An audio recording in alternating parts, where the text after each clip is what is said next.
1-июлдан тартып Ысык көлдүн калктуу конуштарынын тургундарынын пляж аймактарына кирүү укугу камсыз кылынат. Акылбек Жапаров Караколдогу талкуу жараткан мал базарынын шарты менен таанышты. Министрлер кабинетинин төрагасынын орун басары Эдил Байсалов Исхак Разаков атындагы Кыргыз мамлекеттик техникалык университети менен Карасаев атындагы Бишкек мамлекеттик университетине барды. Бишкектеги бала бакча менен мектептерде тамак ашка бөлүнгөн каражат көбөйдү. Кыргызстандын элчиси Базарбаев Италия сенатынын төрайымы менен жолугушту. Кемелова Кореянын эл аралык климат жана айлана чөйрө борборунун президенти менен жолукту. Бишкекте жазгы спартакиаданын 2-чи этабы өттү. Чолпон Атада эл аралык туристтик көргөзмө жарманке башталды. Президент Садыр Жапаров Ысык көл областынын калктуу конуштарынын тургундарынын пляж аймактарына кирүү укугун камсыз кылуу жөнүндө жарлыкка кол койду. Ысык көлдүн табияты Кыргызстандын азыркы жана келечектеги муундары үчүн табири кенчи болуп эсептелинет. Бүгүнкү күндө Ысык көлдүн курорттук рекреациялык аймагында жайгашкан көптөгөн курорттук рекреациялык объекттер ар кандай тосмолорду орнотуу аркылуу калктуу конуштарынын тургундарынын пляж аймактарына кирүүсүн чектеп жатат.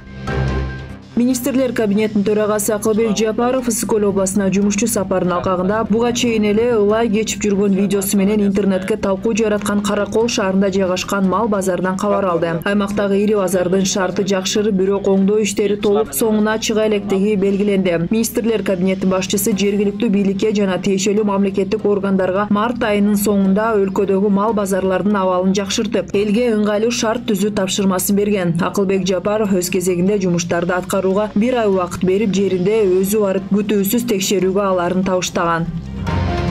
Министрлер кабинетинин төрагасынын орун басары Эдил Байсалов Исхак Разаков атындагы Кыргыз мамлекеттик техникалык университети менен Карасаев атындагы Бишкек мамлекеттик университетинин ишмердүүлүгү жана материалдык техникалык базасы менен таанышты. Эдил Байсалов бир катар лабораторияларын көрүп чыкты. Маалымат борборлорунун жана кафедраларын кыдырып, студенттер менен баарлашты. Белгилей кетсек, министрлер кабинети орто мектептин бүтүрүүчүлөрүн жошторго тапшырууда педагогикалык жана инженердик техникалык адистиктерге артыкчылык берүүгө чакырган маалыматтык кампанияны ишке ашырууда.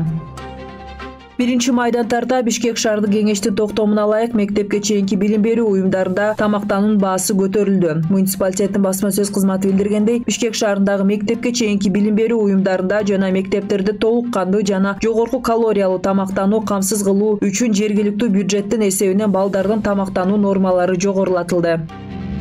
Кыргызстандын Италиядагы элчиси Таалай Базарбаев Италия сенатынын төрайымы Мария Элизабетта Альберти Кезелатти менен жолугушту. Жолугушууда элчи Базарбаев маектешке Кыргызстандагы маанилүү саясий трансформациялар тууралуу кеңири маалымат берип, мөөнөтүнөн мурда президенттик жана жергиликтүү кеңештерге шайлоолорду өткөрүүгө, Конституциянын жаңы редакциясын кабыл алууга жана башкаруунун жаңы формасын киргизилгенине көңүл бурду. Тараптар 2020-жылы Кыргызстандын Италиядагы элчилиги ачылгандан кийин кыргыз-италиялык эки тараптуу мамилелердин активдештүүсүн канаттануу менен белгилешти.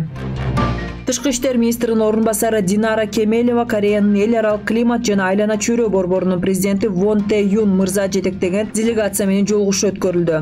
Маалыматка ылайык, жолугушуунун жүрүшүнө тараптар койка аркылуу $5 миллион ашык суммадагы Кыргызстандагы климаттык кризистерге каршы аракеттенүүнүн жана потенциалды жогорулатуу менеджмент системасын түзүү гранттык долбоорун ишке ашыруу боюнча даярдык иштерин талкуулашты. Өз кезегинде министрдин орун басары Кемелова Корей тараптын Бишкек шаарындагы абанын булганышына кырдаалга көңүл буруп, айлана чөйрөнү коргоо боюнча долбоорлорду ишке ашырууга кызыктар экендигин билдирди.